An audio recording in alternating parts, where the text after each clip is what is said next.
2000 na Barůvce 2011, vyloučen z důvodu chybějícího Jirské rally 2012.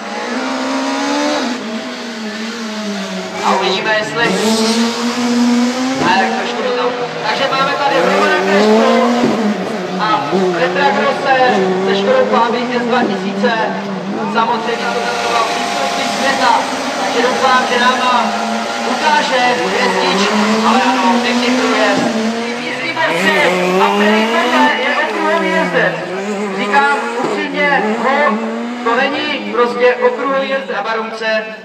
2011 nedokončil, protože ulomil kolečko, ale tuhle Barůvku předhle dokončí a Lone Ola. Jsou oni Norové, Škoda Fabia S2000 Škodovek, jak když nasype do první desítky, jak si momentálně bude vést Cílí 12. RZ. A už se těšíme na odjetí. Jeden den, Niko Merkula, vtedy, Latvia,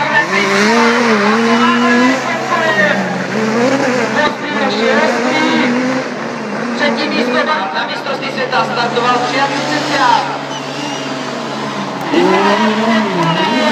A Granu 7S2000. Hustej dravec, buď odbočuje, a nebo startoval v IRC. Nejlepší místo, třetí místo na belgické rally 2011.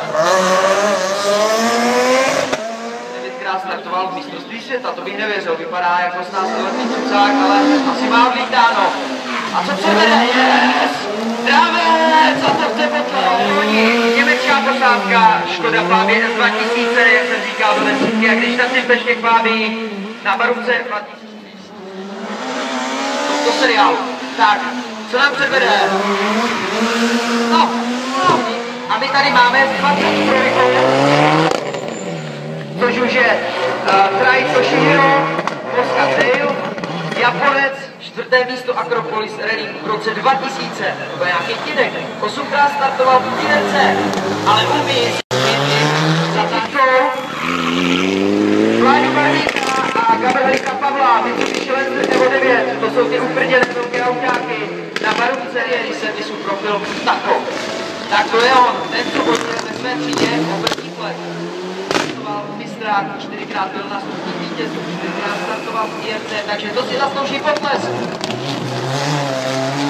Nic nedědek, ale je dobrý, že se pospíšil, ho naviguje, maká univerzitě a jsou to týpci, a jak jsem uslíbil, neřekl, co měl ve středu. Pojď do toho, Martě! A někoho je to, viděl, že to budu, ale že ho pěkně. Vltava, Jan Vltava, synáč František, desítkový Lancer z našeho stánku. A 100krát startoval mistrák. A Vltava se nestýží. A máme tady 52.